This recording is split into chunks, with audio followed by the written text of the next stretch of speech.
guys semuanya, balik lagi nih di video rekomendasi. Dikit cerita nih ya sebelum gue kasih rekomendasinya. Nah di video kali ini nih sebenarnya nih kayak section baru dari video rekomendasi gue. Jadi kalau biasanya nih kalau kalian suka nontonin video-video rekomendasi gue, biasanya tuh gue kasih rekomendasi drama series atau juga film Jepang.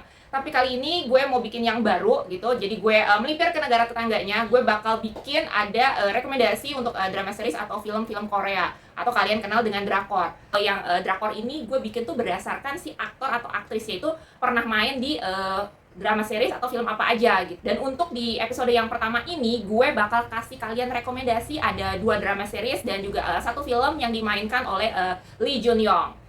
Nah, sedikit cerita tentang Lee Jun Yong. Jadi kalau yang belum tahu, dia ini adalah seorang penyanyi, rapper, dan juga aktor asal Korea.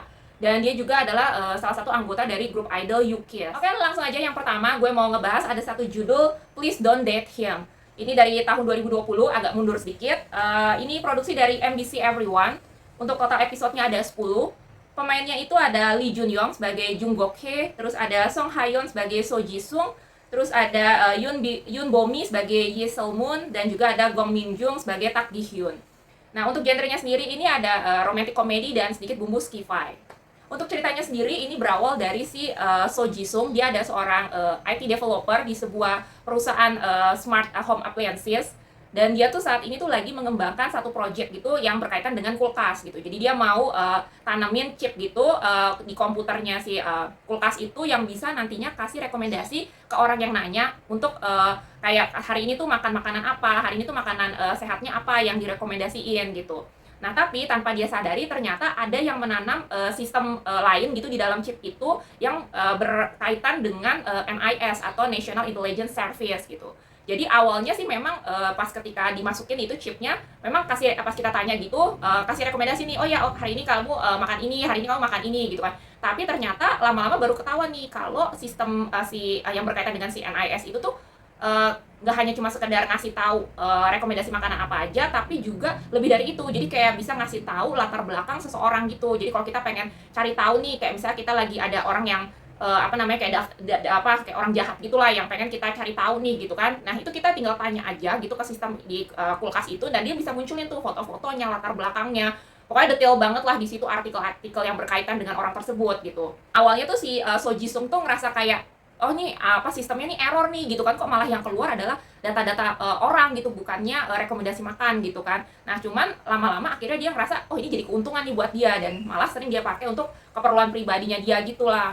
Nah, salah satunya adalah pas dia tuh nggak sengaja pas lagi nanya ke si kulkas itu, ternyata tuh dimunculin informasi penting tentang pacarnya dia nih gitu. Jadi tuh kan dia udah pacaran udah lama tuh sekitar 7 tahun, dan dalam waktu dekat tuh berencana untuk menikah. Tapi dia tuh kayak ngerasa kok ada yang keganjal, ngerasa ada yang ganjal lah gitu sama si pacarnya. Nah, ternyata dimunculin nih sama si sistem kulkas ini gitu kan, tentang kayak screenshot chattingnya dia sama teman-teman satu gengnya gitu kan, yang suka ternyata tuh di grup chatnya itu tuh suka kayak ngomongin, ngegosipin si So Ji Sung ini gitu kan, kayak suka share juga foto-foto yang nggak proper gitulah, foto-fotonya si So Ji Sungnya yang nggak proper gitu kan. Akhirnya dia ini kan shock dan kesel banget kan, akhirnya dia minta putus gitu kan.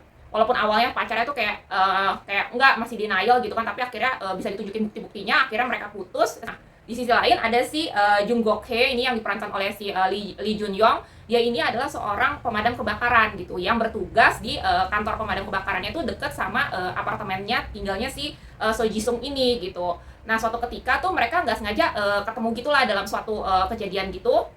Awalnya si Jung Gok Hye-nya tuh dia biasa aja gitu kan, karena ya nggak kenal juga gitu kan. Nah, tapi pas dari ketemuan pertama itu si So Ji Sung-nya tuh udah kayak suka gitulah, udah naksir gitu. Nah, cuman sayangnya tuh dia akhirnya berusaha untuk cari tahu kan tentang si Gok Hye-nya ini gitu kan, tentang latar belakangnya dan segala macam gitu.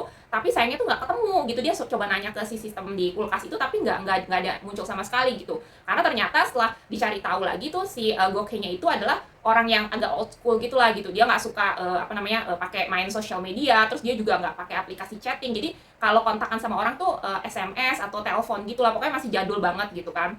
Nah, ternyata itu bukan tanpa alasan. Jadi ternyata usut punya usut itu adalah berkaitan dengan latar cerita masa lalunya dia gitulah. Nah, jadi di sini tuh diceritain nggak cuman sekedar hubungan percintaannya si So Ji Sung sama si Gok Hye aja, tapi juga di sini ada teman-temannya si So Ji Sung nih, ada si Ye Seo Moon sama Tak Ji Hyun yang juga diceritain juga sekilas tentang hubungan inilah relationship-nya mereka lah gitu. Kalau si Tak Ji Hyun ini dia udah nikah, ceritanya di situ dia punya restoran dan juga bar yang uniknya tuh menyajikan tuh selalu menu-menu tuh yang unik tapi bagus untuk kesehatan gitulah. Jadi kayak minuman-minuman semacam jus gitu, tapi yang campurannya tuh agak unik-unik tapi bagus gitu buat kesehatan gitu. Nah, kalau yang satunya lagi ini namanya si Yeso ini, dia kerja di perusahaan kebersihan gitu, perusahaan kayak semacam cleaning service gitulah.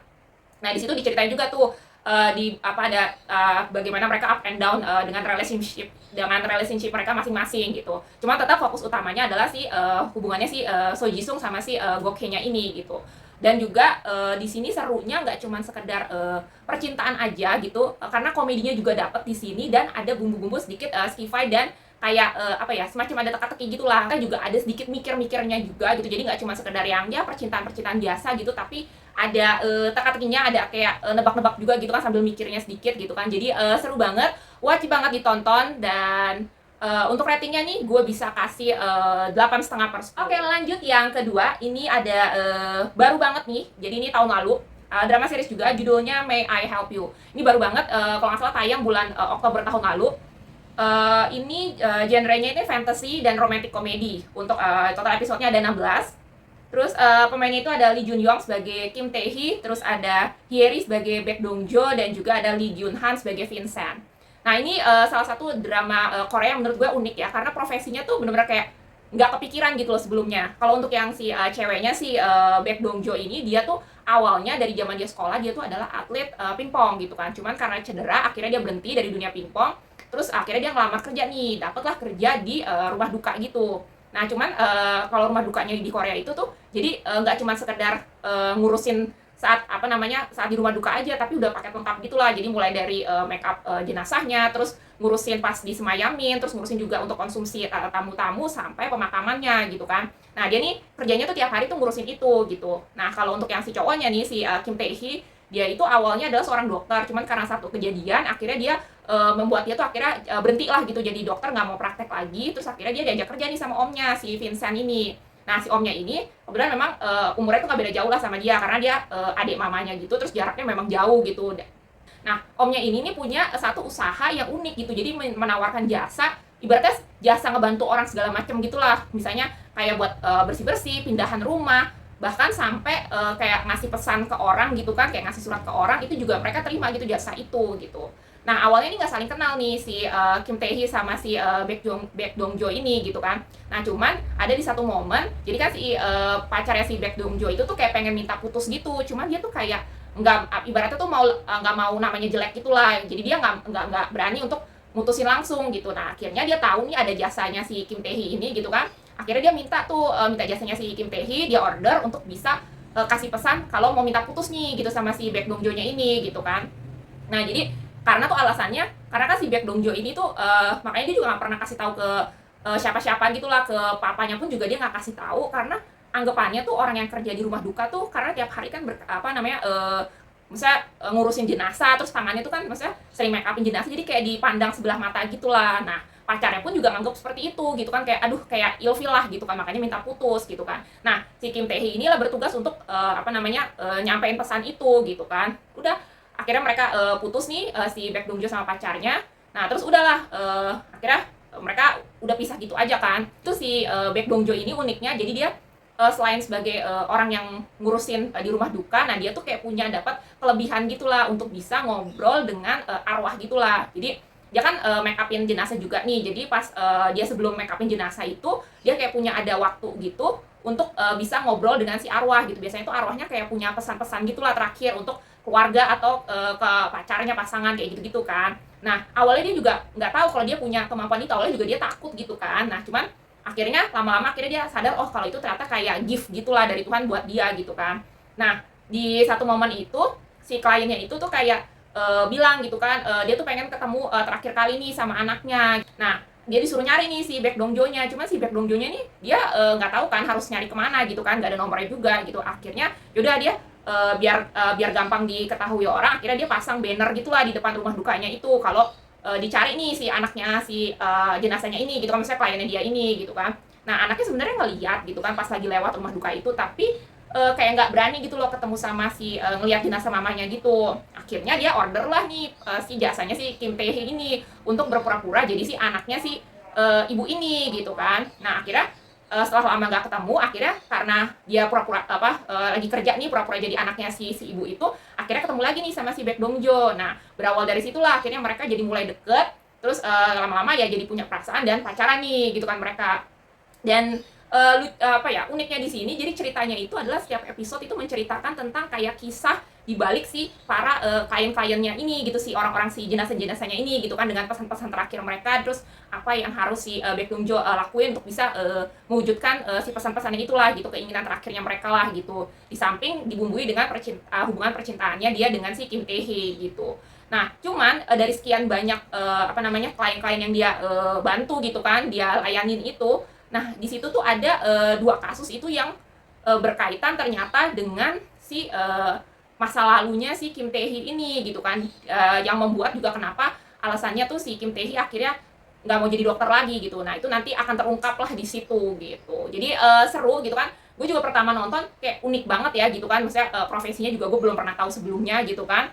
Terus juga dibumbui dengan cerita-cerita fantasy, tapi walaupun misalnya berkaitan dengan arwah jenazah gitu ya, tapi jangan bayangin kalau itu tuh yang apa ya, yang mengerikan gitu loh, yang maksudnya horor-horor gitu, karena sama sekali nggak ada horor-horornya, justru malah banyak dramanya gitu loh, bahkan kayak sedih-sedih gitu, apalagi di akhir-akhir episode gitu kayak aduh bikin sedih gitu kan, karena kayak kebanyakan tuh di situ kayak pesan-pesannya itu adalah pesannya si jenazahnya itu, si arwahnya itu dengan kayak anaknya gitu loh yang udah lama nggak ketemu, atau misalnya dengan pasangannya gitu. Jadi mengena banget sih gitu, dan wajib banget sih kalian nonton nih ceritanya karena unik, terus nggak ngebosenin sama sekali, walaupun mungkin cukup panjang ya gitu, 16 episode, tapi menurut gue alurnya juga pas gitu loh, nggak kelamaan tapi juga nggak terlalu yang cepat gitu. Terus yang paling oke-nya lagi tuh di apa ya, ininya yang gue suka ya dari drakor-drakor itu tuh banyak banget mereka tuh kayak setiap satu drakor tuh kayak mereka ngeluarin kayak soundtrack-soundtracknya tuh yang juga bagus-bagus gitu. Dan untuk si May I Help You ini tuh semua soundtracknya tuh bagus-bagus banget, makanya wajib banget nih, harus banget kalian tonton.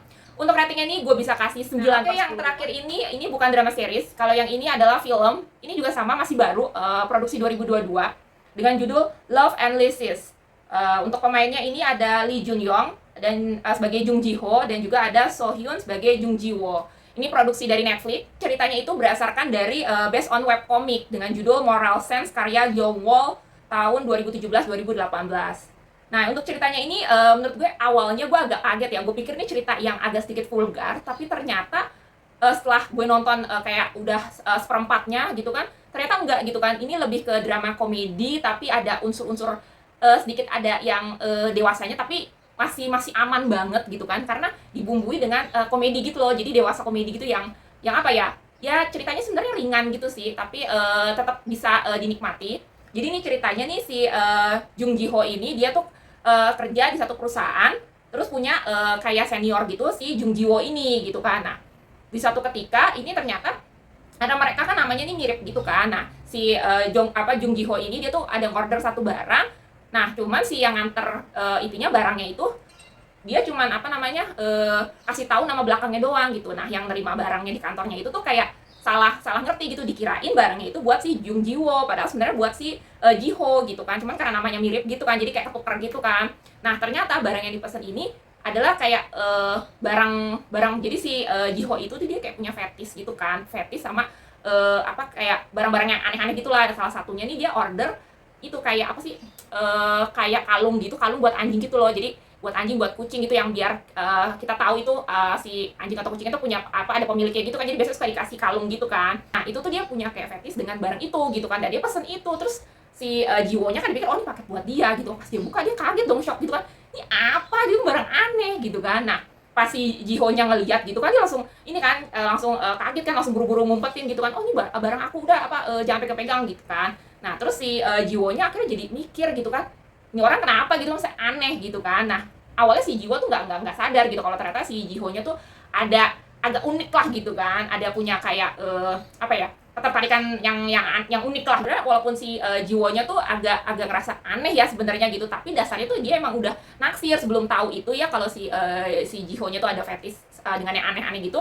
Tapi emang udah naksir nih sebelumnya gitu kan. Tapi si Jihonya tuh masih biasa aja sih gitu kan. Cuman karena mereka sering kerja bareng gitu, terus akhirnya si Jihonya tuh minta ke si Jiwo untuk mau nggak kamu nih jadi kayak ibaratnya tuh majikannya aku lah gitu. Nah akhirnya mereka bikin kayak kesepakatan gitu untuk kayak fake relationship gitulah, jadi kayak semacam FWB gitu selama 3 bulan gitu kan. Nah cuman di selama sepanjang 3 bulan itu akhirnya mereka kayak menemukan perasaan mereka yang sebenarnya gitu kan. Kalau si Jiwonya kan memang dasarnya emang udah suka kan sama si Jihonya gitu kan, tapi si Jihonya tadinya awalnya biasa aja, cuma nganggap sebagai ibaratnya majikannya doang gitu kan, tapi akhirnya lama-lama jadi beneran punya perasaan gitu. Nah akhirnya endingnya mereka walaupun awalnya fake relationship, akhirnya jadi bener-bener sama-sama punya perasaan masing-masing, akhirnya jadilah mereka gitu. Terus akhirnya ya sebenarnya sih ceritanya simple sih gitu kan, cuman serunya di sini karena ada bumbu-bumbu komedi yang dewasanya itu sih gitu, jadi kayak bikin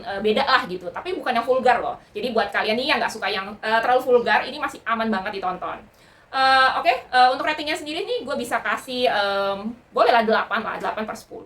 Sekian nih rekomendasi episode pertama gue, ini edisi Lee Jun Young. Jadi buat semua yang